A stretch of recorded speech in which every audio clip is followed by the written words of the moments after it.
Assalamualaikum warahmatullahi wabarakatuh. Apa kabar semuanya? Ya, semoga semua yang sedang menonton video ini dalam keadaan yang sehat walafiat.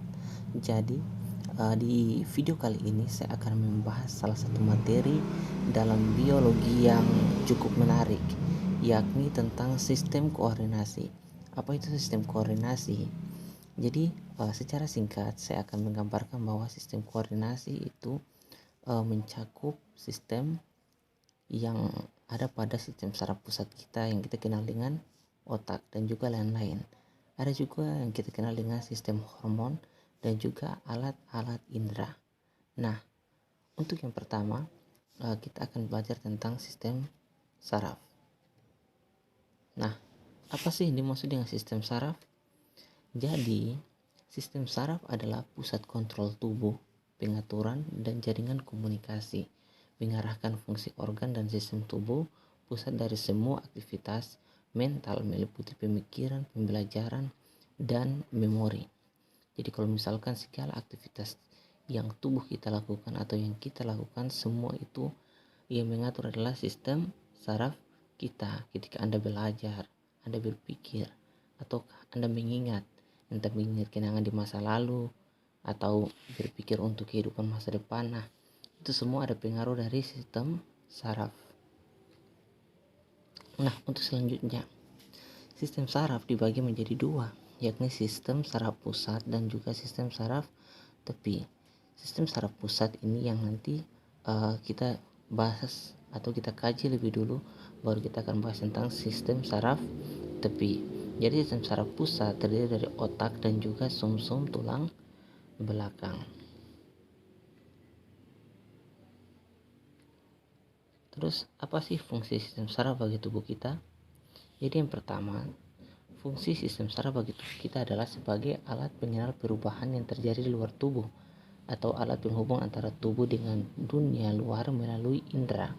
Jadi kalau misalkan Anda merasa panas atau Anda merasa dingin atau Anda merasa sedih, merasa marah, nah semua itu merupakan akibat dari proses yang dilakukan oleh sistem saraf dalam tubuh kita. Yang kedua, sebagai alat pengatur atau alat pengendali tanggapan respon terhadap keadaan sekitar. Dan yang ketiga adalah mengatur dan mengendalikan kerja organ tubuh sehingga organ tersebut dapat bekerja secara teratur sesuai dengan fungsinya.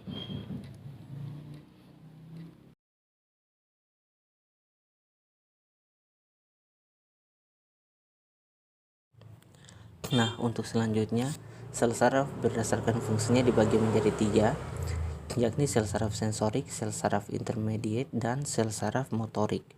Yang pertama, sel saraf sensorik. Sel saraf sensorik ini memiliki fungsi untuk menghantarkan impuls atau rangsangan dari reseptor. Jadi reseptor ini adalah penerima rangsang. Jadi kalau misalkan tiba-tiba kamu tersentuh, misalkan ada yang menyentuh kamu, maka kulit kamu adalah reseptor atau si penerima rangsang. Jadi sel saraf sensorik ini berperan dalam menghantarkan impuls dari reseptor ke sistem saraf pusat, yakni otak maupun sumsum tulang belakang. Kemudian yang kedua ialah sel saraf intermediate.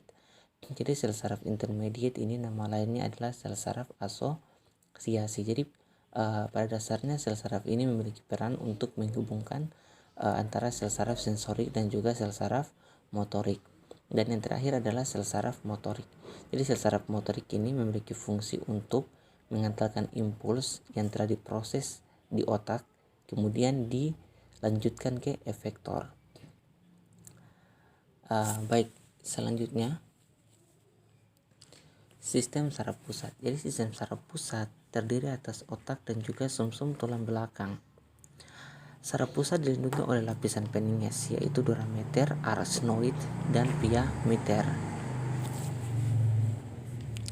Jadi di antara lapisan arsenoid dan pia meter ini terdapat ruang. Nah, ruang ini disebut dengan ruang subarachnoid yang berisikan cairan cerebrospinal. Cairan cerebrospinal ini berfungsi sebagai pelindung atau peredam dari benturan. Jadi selain tengkorak yang melindungi bagian luar, ternyata di bagian dalam otak kita juga ada yang namanya cairan cerebrospinal yang berfungsi sebagai pelindung dari benturan.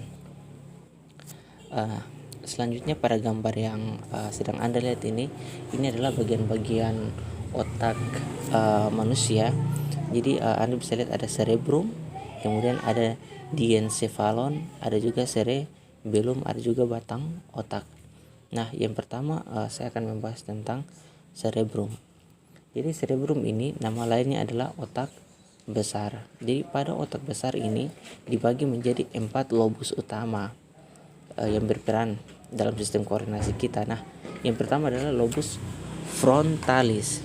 Jadi lobus frontalis ini terdapat di bagian depan. Kemudian dia berperan sebagai pusat pengaturan kulit dan juga gerakan otot. Kemudian si lobus frontalis ini juga berhubungan erat dengan rangsangan panas, dingin, tekanan, dan juga sentuhan. Yang kedua adalah lobus occipitalis. Nah, ini sangat berkaitan erat dengan penglihatan kita. Lobus occipitalis ini letaknya di bagian belakang. Bisa dilihat pada gambar. Nah, lobus occipital atau occipitalis ini letaknya di bagian belakang. Jadi dia berperan dalam proses penglihatan. Jadi ketika Anda melihat suatu objek, entah itu manusia atau makhluk hidup lain, atau Anda melihat benda, maka itu semua karena adanya kerja dari otak, tapi di bagian lobus occipitalis yang terdapat pada cerebrum atau otak besar Anda. Kemudian lobus temporalis. Jadi lobus temporalis ini dia berada pada bagian samping. Nah, bisa dilihat yang warna kuning itu. Nah, itu ya tepat sekali, itu adalah lobus temporalis. Jadi lobus temporalis ini dia letaknya berdekatan dengan telinga ya. Jadi kalau lihat pada gambar itu lihat agak dekat dengan telinga. Nah, lobus temporalis memiliki fungsi sebagai pusat pendengaran. Ya, letaknya saja dekat telinga ya. Berarti fungsinya sebagai pendengaran. Jadi kita mendengar suara dalam bentuk bunyi itu semua karena adanya peran dari otak besar kita, tepatnya di bagian lobus temporalisnya. Dan yang terakhir adalah lobus parietalis. Jadi parietalis ini berada di antara bagian belakang dan depan dari otak kita. Anda bisa dilihat yang warna biru lobus parietalis. Jadi dia berada di antara lobus occipital dan juga lobus frontalis. Itu lihat lobus frontalis yang gambar warna hijau, kemudian lobus occipital yang warna pink ya, bukan merah kayak pink-pinkan lah. Nah, sedangkan lobus parietal yang berwarna biru. Nah, si lobus parietal ini memiliki fungsi untuk mengatur perkembangan kecerdasan dan juga ingatan. Oke, selanjutnya Anda bisa lihat ada juga yang disebut dengan otak kecil atau cerebellum. Nah, lihat si cerebellum ini ukurannya agak kecil ya dibandingkan dengan cerebrum yang tadi ada terdiri dari 4 lobus tadi. Yang jika kita bandingkan dengan cerebellum pada gambar tersebut, tentunya ukurannya jauh ya. Cerebrum lebih besar daripada cerebellum, makanya si cerebellum makanya dia digolongkan dalam otak kecil atau disebut juga otak kecil.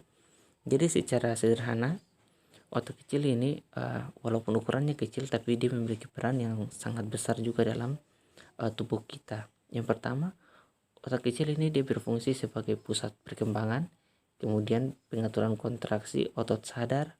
Jadi kalau misalkan ada yang bertanya apa itu otot sadar, di semester sebelumnya kita telah belajar tentang sistem rangka. Jadi otot sadar itu artinya kita bisa menggerakkan otot kita secara sadar. Artinya otot tersebut tidak bergerak di luar kehendak kita.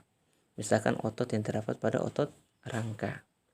Kemudian otak kecil ini atau si cerebellum ini juga memiliki fungsi sebagai pusat koordinasi seluruh kegiatan otak. Selanjutnya ada diencephalon. Nah, diencephalon ini terdiri dari hipotalamus dan juga Talamus. Diencephalon memiliki nama lain adalah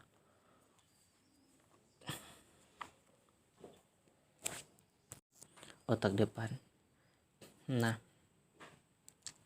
yang pertama, pada bagian talamus berfungsi untuk menerima rangsang serta melakukan persepsi rasa sakit dan rasa menyenangkan. Jadi si talamus ini memberikan persepsi rasa sakit dan rasa menyenangkan. Kalau misalkan Anda pernah merasa sakit, entah itu ditinggalkan orang-orang terkasih, mungkin ditinggalkan mantan yang tersayang, ya itu. Ini peran dari si diencephalon ini. Kemudian hipotalamus. Jadi hipotalamus ini berfungsi untuk mengatur suhu tubuh kita. Selain itu dia juga berfungsi untuk mengatur rasa lapar, kemudian emosi, kadar air, dan tekanan darah dalam tubuh kita. Jadi kalau misalkan ada yang tiba-tiba marah, sedih, dan lain-lain, nah ini semua karena ada pengaruh dari bagian otak depan kita, tepatnya di bagian hipotalamus. Oke, untuk selanjutnya ada yang namanya untuk kelenjar hipofisis. Ini nanti akan kita bahas di materi selanjutnya tentang sistem hormon. Berikut kita akan bahas tentang medula oblongata atau sering disebut juga dengan sumsum lanjutan. Nah, sumsum lanjutan ini berfungsi untuk mengatur denyut jantung, menyempitkan pembuluh darah, dan melakukan gerakan menelan, kemudian batuk. Nah, itu adalah peran dari sumsum lanjutan atau medula oblongata. Dan yang bagian bawahnya atau bagian terakhir adalah sumsum tulang belakang. Jadi mungkin sumsum tulang belakang ini juga sudah akrab di pikiran Anda, sudah sering Anda dengar juga tentang sumsum tulang belakang ini.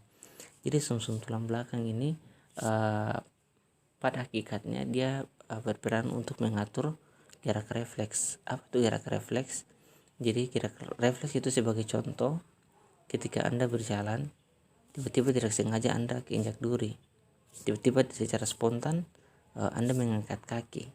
Nah, itu disebut dengan gerak refleks. Artinya Anda tidak berpikir dulu, dengan sendirinya Anda langsung mengangkat kaki Anda.